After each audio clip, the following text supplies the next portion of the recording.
Pop music just got a shockwave tonight, because Taylor Swift has dropped a brand new take on her hit song The Fate of Ophelia, but this time reframed as a club banger, thanks to a sizzling remix by the Chainsmokers.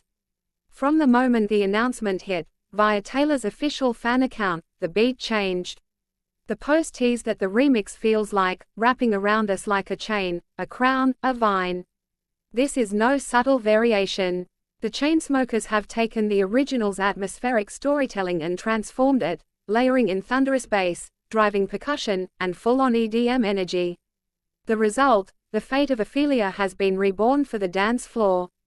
The original track, released as the lead single from Taylor's album The Life of a Showgirl back in October, had already stirred up both admiration and controversy for its moody, Shakespeare-inspired tone and cinematic artistry. Now, with this remix, it's as though Ophelia has stepped off a melancholic stage and into a neon-lit club, her tragedy reframed as an anthem for late-night energy, dancing, release. The gloom becomes glow, the whispers become pulses. Fans wasted no time reacting. Some hailed the remix as a perfect drop, a revitalization of one of Taylor's boldest compositions.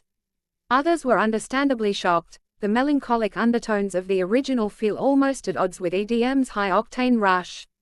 There are those who say the remix loses some of the fragile beauty that made the original resonate.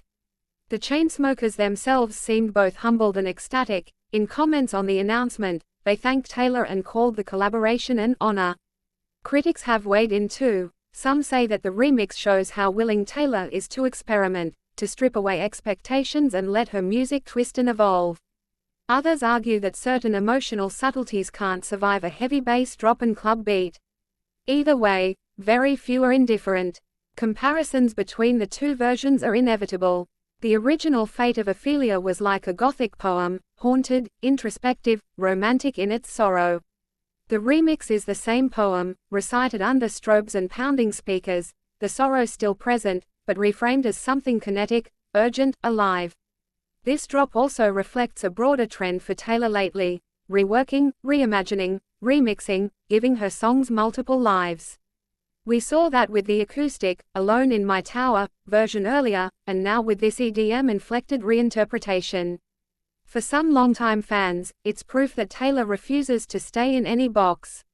She is ready to challenge what her music can be, to invite both cheers and gasps. For newer listeners, this could be their first real glimpse of Ophelia. At the same time, this remix might dramatically broaden the song's reach. Clubs, playlists, festival sets, where the original may have been too moody for the dance floor, this version could thrive. Thus far, the reaction has been electric. On social media, fans are buzzing. Some are dancing in their rooms, some debating the merits, some simply stunned. A Taylor Chainsmokers collab. Is it 2014 all over again? One fan wrote, but it's not a unanimous thrill. Some critics and longtime listeners have voiced concern that the remix flattens the emotional complexity of the original, swapping subtlety for spectacle, intimacy for intensity. Still, whether you love it or balk at it, this remix demands attention. It's bold, it's unexpected, it's a reminder that great art can be reshaped, remixed, refelt. Listening to the remix back-to-back with the original feels like watching two scenes from the same movie, one silent and intimate, the other loud and neon, but both haunted by the same ghosts. In many ways, this remix feels like a statement. It says, this story, this emotion, isn't fixed. It can transform, it can evolve, it can glow. For Taylor, perhaps it's a challenge, to herself, to her fans, to the music world. For the Chainsmokers, it's a moment of reinvention. For listeners, it's something to argue, or dance, about. But above all, it's a reminder that sometimes, tragedy can still move when played through pounding bass and flickering lights. That heartbreak can still be beautiful, even when the world screams.